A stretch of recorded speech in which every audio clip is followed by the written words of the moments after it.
Hey everyone, I'm Jen Mayer and I'm here with this week's Midweek Moment or Small Group Extra.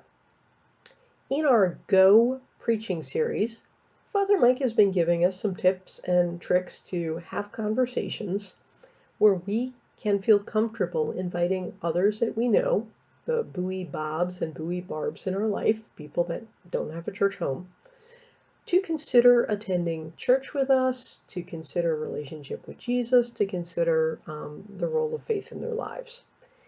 And this week we kind of got through the end of the hints and tricks, and so Father said at the end, it's time to give this a try. And I want to talk just a little bit, if you have not had your conversation yet, about managing your expectations. And what I'm thinking is that it would be very easy to think that with the right listening skills and the right prayer and the right prep, that this is going to be a once and done conversation. We're going to talk to somebody, they're going to be excited, they're going to show up, and success will be had. And the danger of that is that if one of those things doesn't happen, it feels like the opposite might be true, that that conversation failed. And what I want to suggest is I don't think that we should think about a conversation as a failure if solely based on the fact that somebody doesn't actually show up for church. First off, they're likely going to check us out online before they come to the building. But more importantly, for many people, even when it's something we want to do, we need to be invited 4, 5, 6 times sometimes before we show up. And it could be things like a reminder. You know, they don't all have to be verbal. It could be that you share on your Facebook or Instagram page, like the invitation to church if they're a friend of yours and they'll see it there. That might be one little reminder. It might be, hey, we talked about this week. I'm going tomorrow to the 9:30 Mass. Do you want to join me for that one?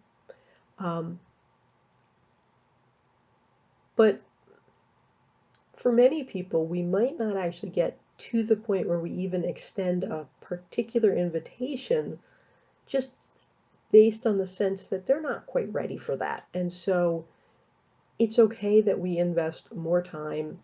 And the real goal of the first conversation is to earn the right to have the second conversation. That we are asking people to consider something fairly big in their life, and most of us don't do that in a single conversation.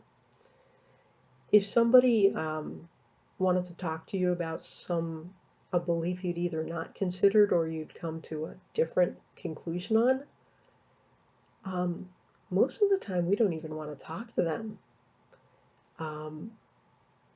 If somebody wants to talk to you about your views of vaccination or not vaccination in this pandemic, most of the time we don't even entertain the conversation. We know what we think and we're done.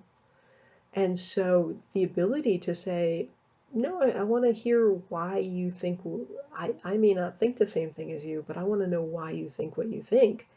And if they engage that and they tell you what they think and why they think it, that's not necessarily the time to then go in and try and seal the deal. That's the time to go, that's really interesting. Let me go think about that. Or to allow them some time to think about it.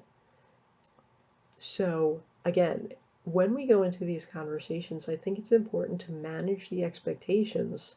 And I think their starting point will greatly help us figure out what's a reasonable expectation. So the question I want to leave you with is, how does your Bowie Bob's or Barb's starting point affect what you consider to be a reasonable outcome of that conversation?